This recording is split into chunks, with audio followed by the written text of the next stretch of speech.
Warning.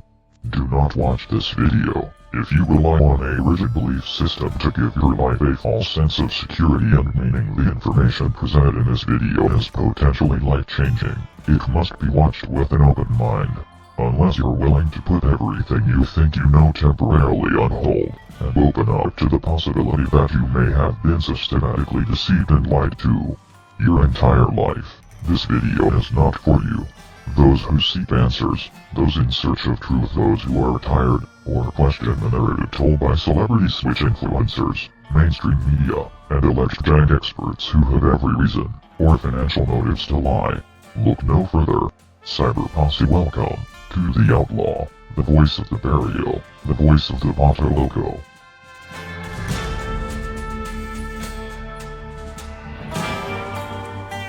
Elizabeth Loftus, and I am a professor at the University of California, Irvine.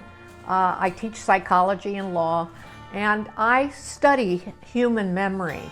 And specifically, what I study is not what most people think of when they first hear the idea of memory. They first think that you're studying memory problems, people with Alzheimer's. But I study the opposite. I study people who remember things that didn't happen, or remember things differently from the way they actually occurred. What we do is we show people a simulated crime or an accident, and then we might try to deliberately feed them some misinformation about what they experienced.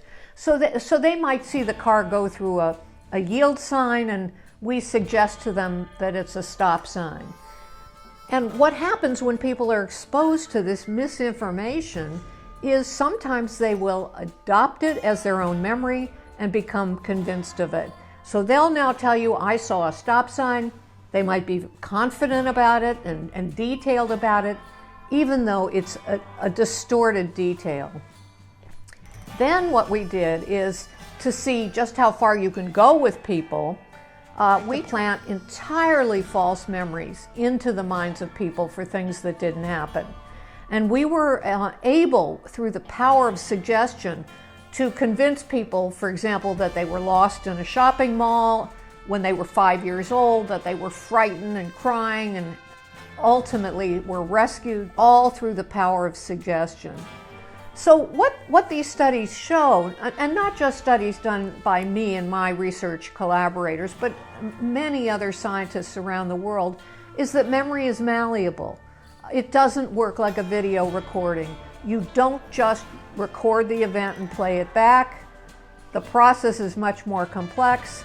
And the take-home message from all this is that just because somebody tells you something with a lot of detail and confidence and emotion, it doesn't mean that it really happened. Psychologists and cognitive scientists have been studying for many years what's called the misinformation effect, the way false or misleading information received by subjects after they've received correct information can distort their understanding.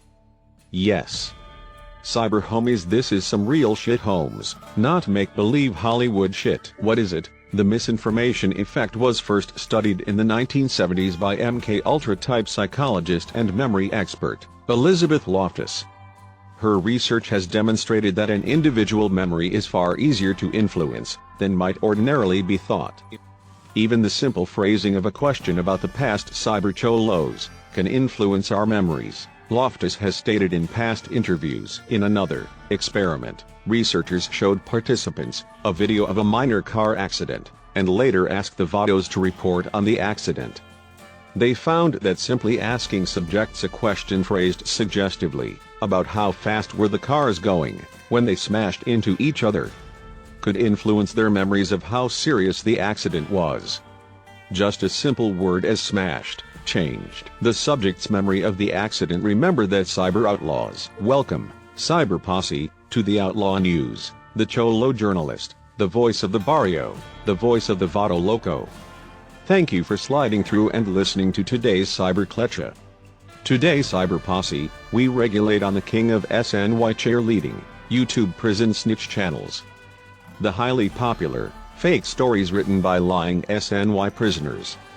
the highly popular SnitchTuber channel, that's hosted by CDCR certified audio journalism podcasting program graduate, Tony, who current or ex-prison staff and law enforcement are very proud and supportive of, if you carefully read the channel's comments.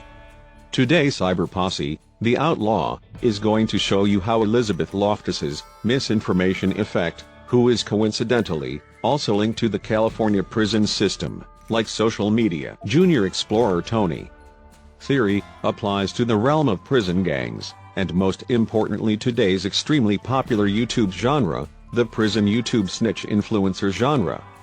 Recently this so-called journalist, undercover PC Tony, from stories written by Michael Thompson like Prisoners, posted a video titled, Breaking News, Mexican Mafia Member Gunned Down in Chino. Briefly, CDCR-sponsored social media propagandist Tony tells his sheep-like viewers, who can't seem to think for themselves, a fairy tale about an unidentified man, recently killed on Friday, November 19th, but wasn't reported by news sources till Sunday, November 21st, 2 days after the killing, who still hasn't been named, yet social media junior explorer, Tony, happened to know the dead individual's identity. Law enforcement obviously only knows. The man is allegedly one Donald Ortiz, whose street moniker is Little Man. Tony lays out the very vague, with little to no details fairy tale, that Donald Little Man Ortiz, who if Tony's viewers listen properly states is an alleged Mexican Mafia member, alleged, is Tony's smashed phrase, from the misinformation effect experiments. If Little Man is an alleged Mexican Mafia, why title your video Mexican Mafia member, and not alleged Mexican Mafia member instead? Was gunned down in the city of Chino, California. Who was apparently killed by some suspect in a blue business suit. Cyber outlaws, indeed Donald Little Man Ortiz, apparently was killed in Chino, California, on the 5100 block of Philadelphia Street, on Friday the 19th. Reports are that a thin-built male suspect, about 5 feet, 9 inches tall, was seen leaving the scene of the murder, who was apparently dressed in a blue business suit. Among the incident oddly being reported 2 days after the fact, and that Donald Little Man Ortiz has not been named as the murder victim, yet Tony knows somehow.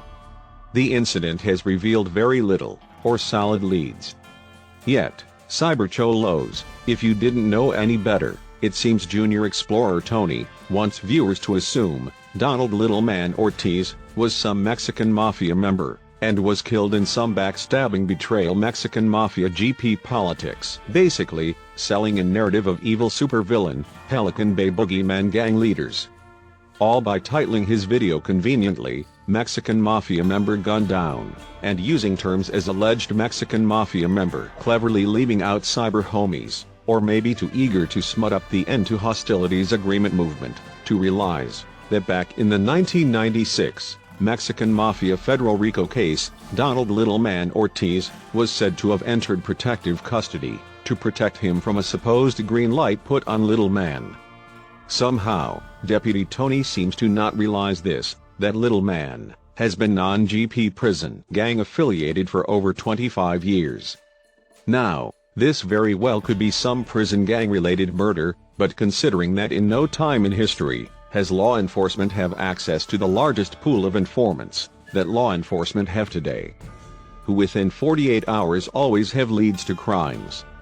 Yet, no leads or felt the killing should not be reported in real time of incident, basically making little efforts to solve a murder that could prove the existence of a criminal network running out of California prisons, unless they're afraid Little Man Ortiz's prison snitch status and recently committed crimes might come to public attention. Now, let's get to how deputized social media misinformation influencer Tony, from stories written by Michael Thompson like Prisoners, manipulates true events to sell you the narrative of the evil boogeyman theory inside Pelican Bay SHU units. Basically how this fake news journalist Tony, aka Little Chris Blatchford, uses the same concept of the misinformation effect to trick and brainwash his viewers to believe Tony's twisted fairy tale story as true. First, this social media misinformation journalist Tony knowingly leaves key pieces of information out. that Donald Littleman Ortiz has not been an active, or in good standing, general population convict for some time. In fact, has been an inmate on sensitive needs prison yards for over 25 years. PC, The Place, social media junior explorer, Tony, loves to present as the Disneyland of California prison yards.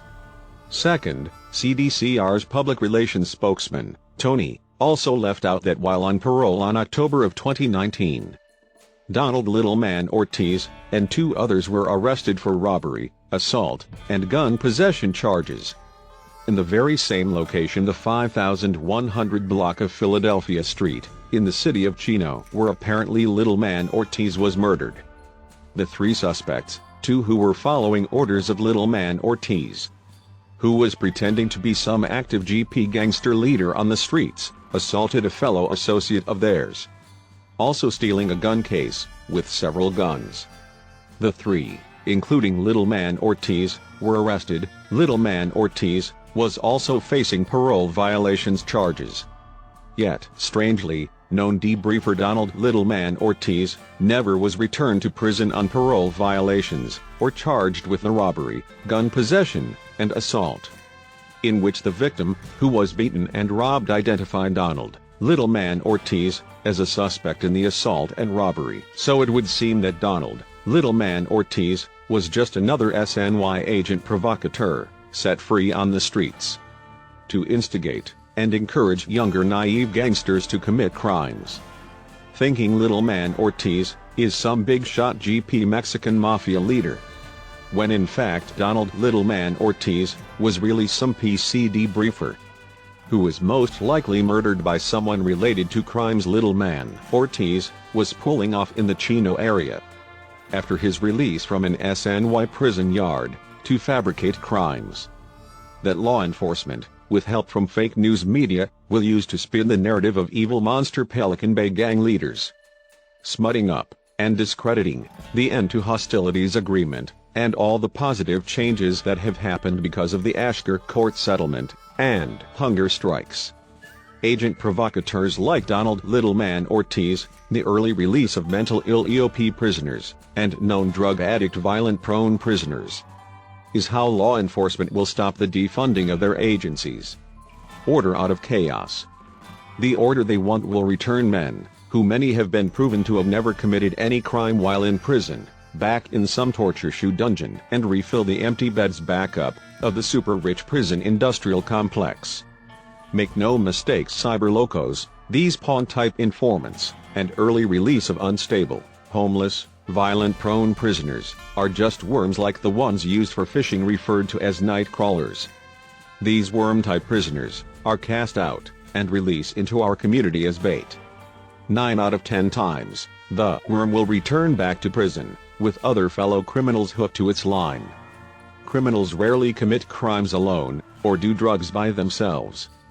This is why our community are full of homelessness and drug addicts, many who are, or were gang members, and prisoners, which will only anger the average citizens of the communities to blindly, and without researching the effect of new laws, or prisons politicians and law enforcement will put into place or build. This is an old practice done by empires and government leadership for thousands of years. Controlled chaos, the chaos, allows power to implement new forms of unquestioned order. In 1975 the same style tactics were done, when California courts and CDCR were forced to stop indeterminate sentencing prisoners, and give a determinate sentencing instead to prisoners. Between 1975 and 1978, a crime wave hit the entire state of California. The pool of majority of early release prisoners were the state's most violent prisoners, who should have not been released early, who when arrested, predominantly began to cooperate with law enforcement, and began espousing over-glorified stories of new groups of prison boogeymen gangs, plotting to take over the world. Most of the early released prisoners were also believed to have participated in the secret mind control experiments conducted at Vacaville Medical Facility prison in the late 60s, early 70s. Mundo Mendoza, Mike Ice's son, Barry Mills, leader of the prison spawned SLA Donald DeFreeze, and Richard Allen Davis are some of the infamous prisoners involved in the secret MK-Ultra Vacaville medical facility experiments. It's the only proven cure that we've been able to come up with for people who are involved in multiple killings. The other alternatives that we have developed, I wouldn't care to be a party to, such as turning a man into a vegetable through a lobotomy, or planting electrodes in his brain so that when he feels a homicidal urge, he can push a button on his belt and maybe have an orgasm. To me, these kinds of things would be robbing them of their humanity, and I wouldn't want to be a part of that. Mendoza, you've been selected to be enrolled in the Lister program. It's a surgery to remove. Others were suspected agent provocateurs for many years, like Crackers from Fresno, who's openly admitted by celebrity snitch influencers and law enforcement as an active participant in the killing of Rudy Cadena. Yet, never charged conveniently with the other suspected killers of Cadena, who Crackers also stood by and watched his brother get railroaded and convicted for a murder law enforcement and prosecutors knew Crackers committed, which several years later Crackers' brother was exonerated for, on the grounds that again, reports were Crackers did it. Yet, never was charged with the killing. Along with the numerous other killings up and down California, Crackers was linked to, arrested for, but never charged with, or had parole violations charges. Just like Mundo Mendoza, who was committing several crimes and murders in Southern California, while an active informant in the early 90s when defunding law enforcement and reforming the prison system was happening again.